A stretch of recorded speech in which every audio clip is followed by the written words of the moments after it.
저는 직장생활 12년 차입니다. 직장생활이 바쁘다는 이유로 재테크다운 재테크를 해보지 못했는데요. 그간 집값이 계속 오르는 것을 보면서 내 인생에 내 집 마련 없겠다 생각했어요. 그간 안전한 삶, 안정적인 삶을 추구했었거든요. 주식도 보수적으로 우량주만 샀고 착실히 예금 위주로 돈을 모았습니다. 저는 돈을 모을 줄만 알았지 불릴 줄은 모르던 사람이었습니다. 하지만 몇 억씩 떨어진 서울에 눈이 가기 시작했어요. 아파트 가격이 저 멀리 날아가 있는 것을 보면서 이제 대출을 무서워하지 않고 잘 활용해 보려고 합니다. 제가 가고 싶은 곳은 강남 상구 다음으로 좋다고 하는 마포구인데요. 제 계획을 말씀드려 보겠습니다.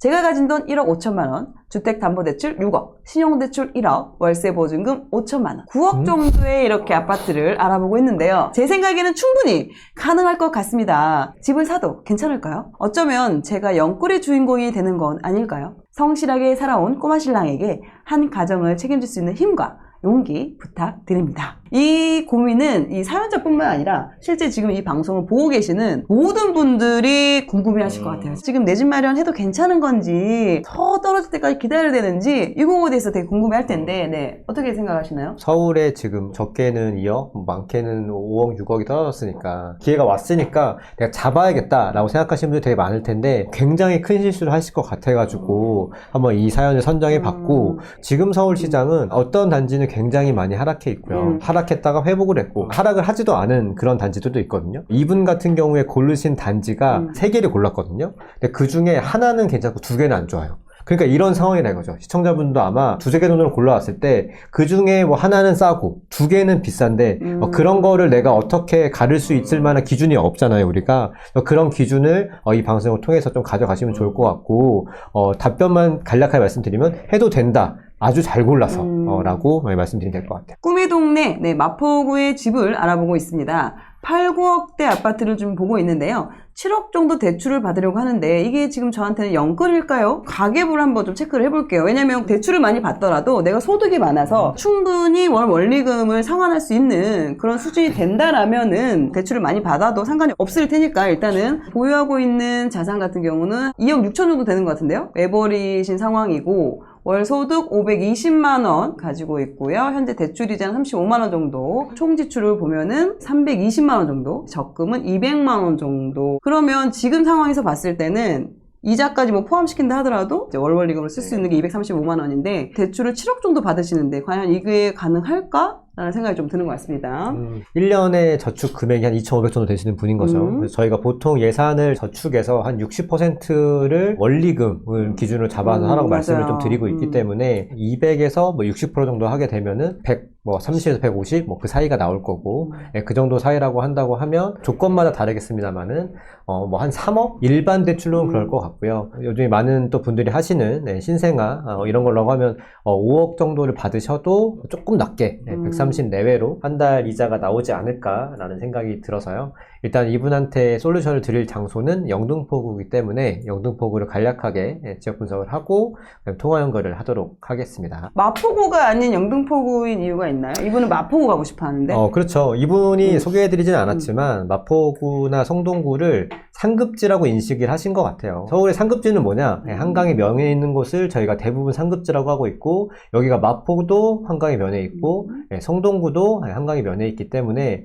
사람들이 상당히 선호하고 있고 그리고 무엇보다 마포랑 성동에 신축이 많이 들어오면서 이제 누가 봐도 막 박수치고 꼭 들어가고 싶은 그런 상급지가 됐기 때문에 이분 같은 경우에는 그런 상급지에 들어가고 싶다가 이제 매덕이 떨어졌다고 하니까 이제 관심을 갖는 그런 상황인 거고 근데 다만 말씀드린 것처럼 우리가 흔히 영끌의 기준이라고 할 때는 어떤 거냐면요 정부가 주는 대출로만 집을 사면 돼요 근데 거기에다가 지금 이제 사연자분이 하신 거가 영끌의 기준인 주담대뿐만 아니라 신용대출도 더하시고 뭐도 더하시고 이렇게 하셨으니까 제가 볼 때는 영끌이 되는 상황인 거고 그런 영끌을 해서 마포를 하는 게 과연 지금 하락장이 정말 끝인가 바닥이라면 누구나 다 그렇게 하는 게 낫겠죠 왜냐면 제일 좋은 자산을 싸게 사는 거니까 근데 그건 아무도 알 수가 없다는 전제하고 본인의 상황에 맞는 영등포구가 훨씬 낫고요 그래서 한번 영등포구를 설명을 해드리려고 합니다. 영등포도 한강에 매우 많이 면해 있습니다. 사실 영등포가 강남이 개발되기 전에는 이 강북과 영등포밖에 없었잖아요. 그래서 여기가 강남이 영동이라고 해서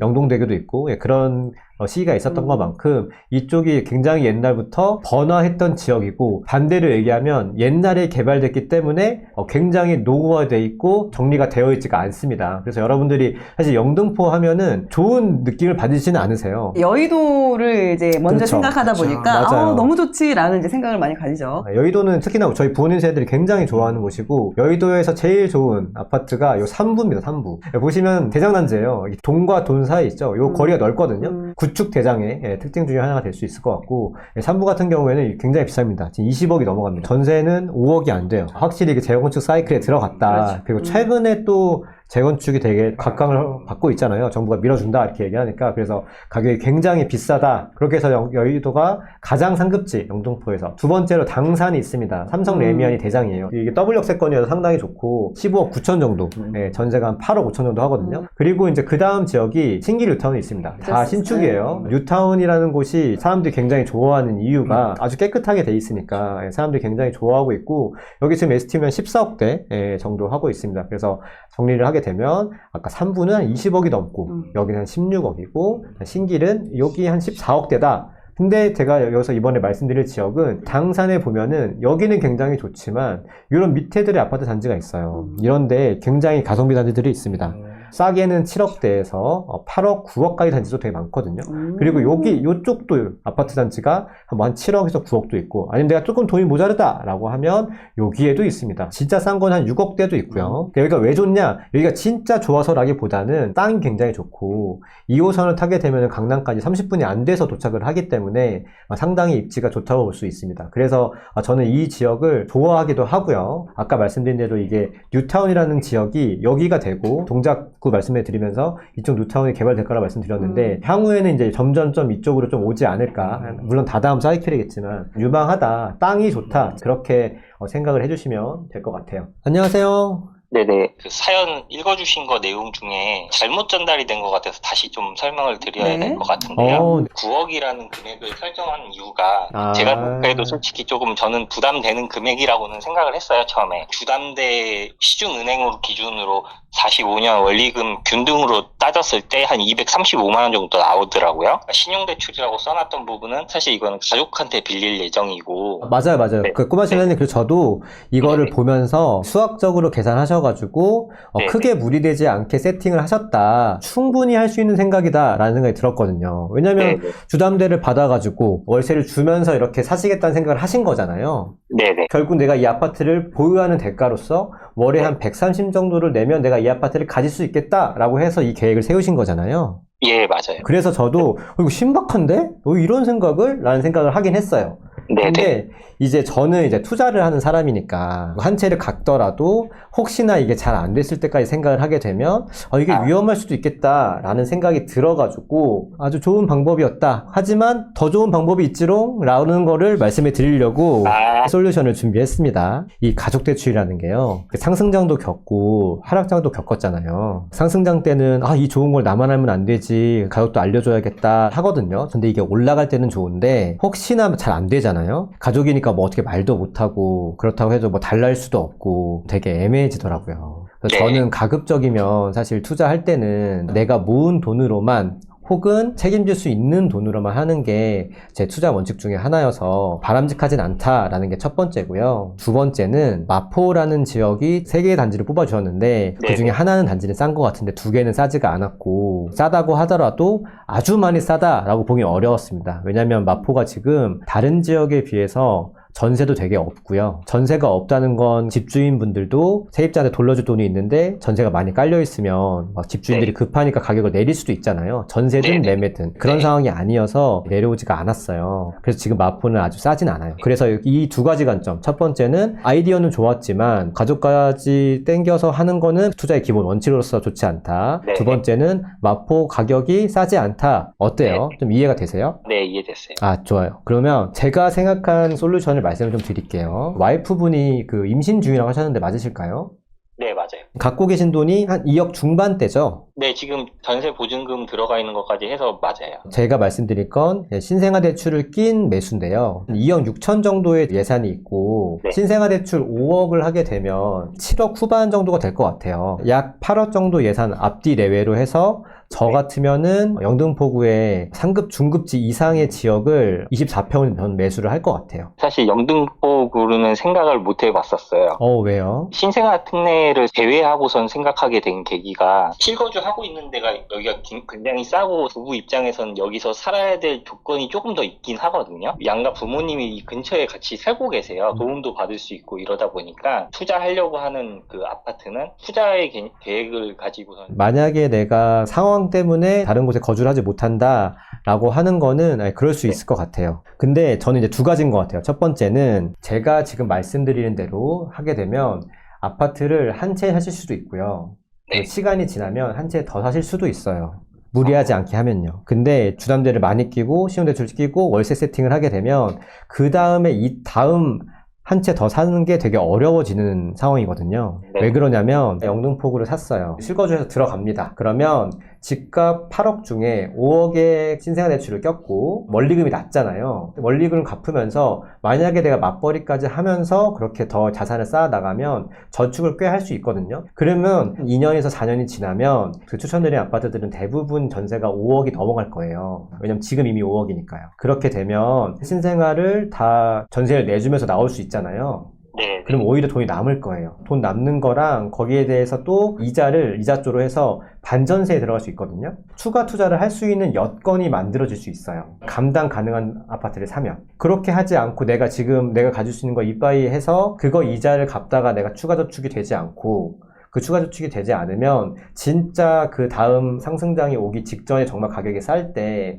내가 주택을 살 수 없는 상황이 될 수도 있거든요. 좋은 거 하나를 사는 것도 너무 좋지만 조금 덜한 걸 하나를 사고 한 채를 추가하는 게 자산적인 관점에서 훨씬 낫고요. 2주택까지는 정부도 취득세를 열어줬잖아요. 정책이나 여러 가지 면에서 그렇게 저촉되지 않는다고 저는 보고 있거든요. 이런 관점에 의해서 내가 좀 감당 가능한 쪽으로 가면 어떨까 설명을 좀 드린 것 같아요. 만약에 내가 지금 사는 지역이 거주비가 낮아가지고 나는 별로 옮기고 싶지 않다는 생각이 드신다면 차라리 지금 있는 보유 금액을 더 늘리셔서요. 저축을 더 많이 하셔가지고요. 무리하지 않게 사시는 게 훨씬 더 나아요. 네. 그렇게 하시는 게 훨씬 더 안전합니다. 부동산은 한번 내가 발을 들이면 손절을 하거나 도망 나오기가 굉장히 어려워요. 거래 비용이나 기회 비용이 수천만 원, 수억 원이 된단 말이에요. 지금 내가 첫 번째 선택을 할 때 무리하지 않는 선택을 해도 너무 충분해요. 지금 마음이 조급해가지고 손으로 계산했을 때 이득이라고 해서 그 선택을 하는 거는 제가 볼 땐 바람직하지 않은 것 같다.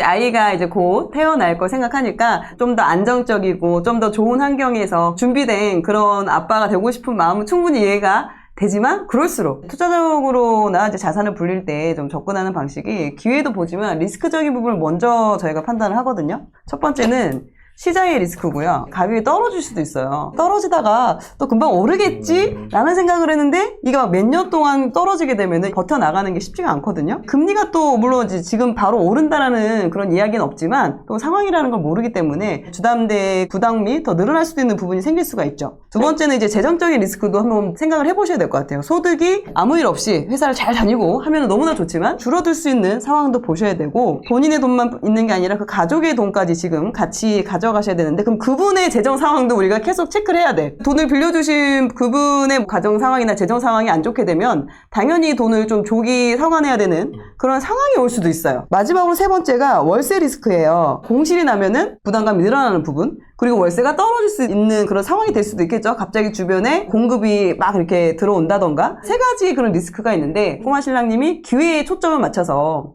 이 리스크적인 부분을 좀 잘 못 보지 않았을까라는 생각이 들어서 이 부분도 같이 한번 체크를 해보시고 그러면서 이제 어느 정도 내가 커버가 되겠다라고 생각했을 때 결론이 좀 나와야 되지 않을까. 저도 아마 신랑님 지금 나이대쯤이었는데 투자 공부하기 전이었는데 분위기에 틀려서 4년? 5년 정도를 역전세를 맞으면서 마음고생도 심했고 10시부터 잠을 못 자고 이게 2년, 3년이 이어졌었거든요. 그때 저도 이제 큰애가 2살 때였거든요. 내가 지금 어떤 행동을 하고 있는 건지에 대해서 너무 힘들고 두렵더라고요. 그래서 이 사연을 보면서 혹시 제가 그때 겪었던 어려운 마음이나 이런 것 때문에 꼬마 신랑님이 그런 걸 겪지 않을까 그러니까 너무 걱정도 되고 너무 마음이 안 좋았어요. 시간이 지나면서 제가 보기님이 얘기했던 영끌하지 않고 무리하지 않는 투자를 하면서 원하는 자산을 쌓아 나갔거든요. 하나하나 스텝을 밟고 나가더라도 내가 원하는 자산까지 올라갈 수 있다고 생각을 해요. 이런 부분이 희망이 아니라 현실이라고 생각을 해요. 이 미래가 다른 사람한테 벌어지는 일이 아니라 꼬마 신랑님이 맞이할 수 있는 순간이라고 생각하기 때문에 서울에 지금 아니면 안 되겠다는 생각에 너무 좀 마음이 급하거나 불안한 마음을 안 가지셔도 좋을 것 같고요. 그런 어려운 과정을 절대 안 겪으셨으면 좋겠어요. 네, 알겠습니다. 치밀한 계획을 짰다는 것 자체가 당연히 잘 되실 분이라고 생각하기 때문에 솔루션 드렸으면 그걸 또 토대로 당연히 더 좋은 내일을 만들어갈 수 있을 거라고 저는 꼭 생각합니다. 괜찮으시죠? 네, 감사합니다. 그럼 마지막으로 하고 싶으신 말 있으세요? 제가 간과했던 부분들을 또 짚어주시고 말씀해 주셔서 그런 부분들에 대해서 감사드리고요. 주신 조언에 대해서 제가 잘 생각해보고 또 그것들을 좀 실천으로 옮길 수 있게끔 해보도록 하겠습니다. 네. 감사드립니다. 감사합니다. 네, 잘 화이팅 하시고 다음에 또 좋은 소식 들려주세요. 아버지가 돌아가시면서 기존에 살던 집에서 이사를 해야 되는 상황이 있었어요. 근데 어머님도 저도 이제 부동산에 대해서 잘 아는 게 없었고 알고 있는 한에서 아름아름해서 이사를 가게 됐는데 옆에서 그 어머님이 거래하시는 걸 지켜봤을 때 되게 큰 돈이 오고 가는데 우리가 아는 게 너무 없는 상태에서 그런 거래를 하게 되는 거를 경험하고 내가 이대로는 안 되겠다 싶어서 살면서 부동산에 대해서는 조금 알고 있어야겠다라는 생각이 들어서 2016년도에 이제 월부에 처음 가입해서 너바나님께 부동산 투자를 배워서 매년 한 채 이상씩 투자를 해오고 있는 월급쟁이 투자자입니다. 자산은 30억 이상 정도 규모가 되고요. 노후 준비는 완료된 상태고 은퇴를 준비하고 있는 상황입니다. 너바님께서 해주셨던 말씀 중에 처음 들었을 때 충격을 먹었던 그 말이 있는데 여러분 세상이 여러분의 생각대로 혹은 마음대로 돌아가지 않는 건 그냥 당연한 거예요. 그거를 받아들이는 사람과 받아들이지 못하는 사람이 있고 그걸 받아들이지 못하면 이 이후의 삶도 굉장히 불행할 겁니다. 그래서 이거를 받아들이고 내가 이 세상이 내 마음대로 되지 않는 걸 인정하고 그러면 그 인정한 상태에서 앞으로 어떻게 해야 되는지를 생각하는 것이 성공하는 사람들의 태도나 자세입니다라고 말씀해 주셨을 때 굉장히 큰 충격을 받았고 내가 저렇게 살아야겠구나 라는 생각을 했던 것 같습니다. 그러니까 뭐 부동산 투자를 어떻게 해야 된다라는 방법만 알려주는 게 아니라 부동산 투자를 잘하는 것 이상으로 인생에 있어서 내가 어떤 목표를 설정하고 그 목표를 이루기 위해서 어떤 것들을 해야 되고 그 어떤 것들을 해나가는 과정이 한두 번의 사건으로 끝나는 게 아니기 때문에 그 과정을 계속 유지해야 되는데 그 과정을 유지할 수 있는 방법까지 다 알려주시는 것 같습니다. 그 지역에 방문해보고 부동산에 가보고 실제 현장에서 적용해보면서 가능하겠다라는 생각이 들었고 내가 배운 거를 소액으로 투자해볼 수 있는 기회가 있어서 그때 소액으로 투자를 해봤는데 당시에 운 좋게도 그 성과가 굉장히 좋았어서 너바나님의 이 투자 방식에 대해서 좀 확신을 갖게 된 계기였던 것 같습니다. 사람마다 다 각자가 추구하는 꿈이 있고 목표가 다르기 때문에 그냥 똑같이 살아도 상관없다고 하면 그건 괜찮다고 생각합니다. 다만 이제 내가 노후 준비를 남들보다 빨리 마치고 싶다 라거나 경제적 자유를 달성하고 싶다라고 하면 그냥 앉아서 책을 본다거나 유튜브만 본다고 해서 인생이 달라지는 않기 때문에 뭔가 용기를 내고 내가 그에 합당한 대가를 치르면서 새로운 거를 도전해 봐야 되는 게 아닌가라는 생각이 들고 그런 측면에 있어서 강의를 듣는다는 거는 단순히 부동산 투자만 배운다기보다는 뭔가 내가 새로운 관점을 배우고 세상을 바라보는 태도를 배울 수 있는 계기이기 때문에 용기 내서 한번 들어보셔도 나쁘지 않을 것 같습니다.